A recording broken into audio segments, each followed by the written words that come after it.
What's up, guys? Jamie Grisham here with the HGM team, and this month we are focusing on some markers of a healthy church.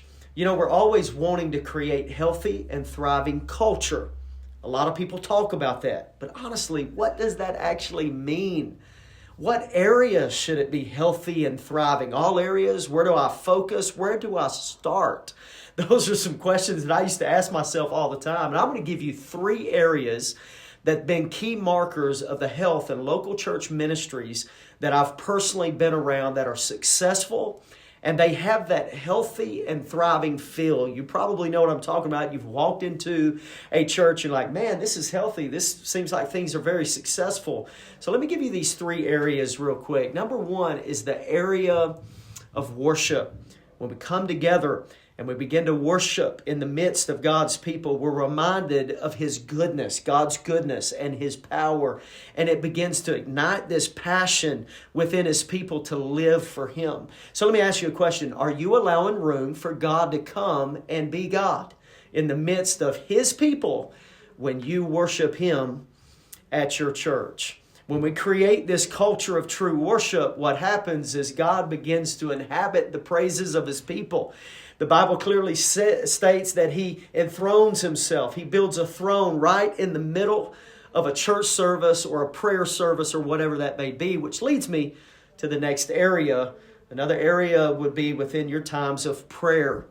Whether this is in the context of a Sunday morning experience or a prayer meeting throughout the week, the intentionality of putting focus on such a vital part of ministry is very key. Does your church pray? Is there moments of prayer throughout the week or within a service? Because prayer is our direct line of communication with God. And it allows us to surrender our burdens and seek His guidance. It allows us the opportunity to lead our congregations to a deeper place with God, not just having a weekend experience or just a church service. But listen, as we worship and begin to pray together, we cultivate this sense of unity. This is the things that begins to happen, unity and love and support. And we create this strong foundation for the church to thrive and fulfill its purpose in our communities.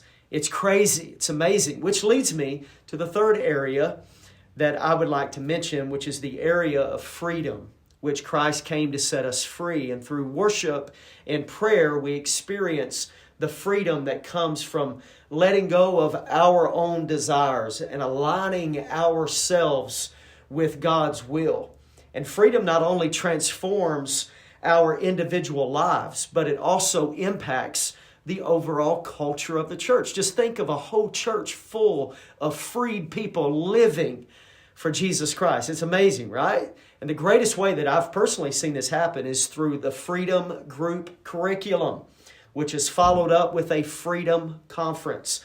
Nicole Hammond, Mark and Nicole Hammond from California, Nicole led a group for us and took us through this journey of freedom at our last Breaking Barriers conference. She did a phenomenal job. And one of the greatest cultural markers and game changers that I've personally seen impacting the local church is really experiencing this specific kind of freedom. From letting go of resentments to forgiving those who have hurt you, to letting go of the guilt and the shame and the condemnation that the enemy has tried to overcome us with, to being filled with the Holy Spirit. It is absolutely life-changing. So, there's a snapshot of 3 areas, but let us never underestimate the power of worship, prayer, and freedom in developing a healthy and vibrant culture within our local church ministry. I hope you've enjoyed it. God bless.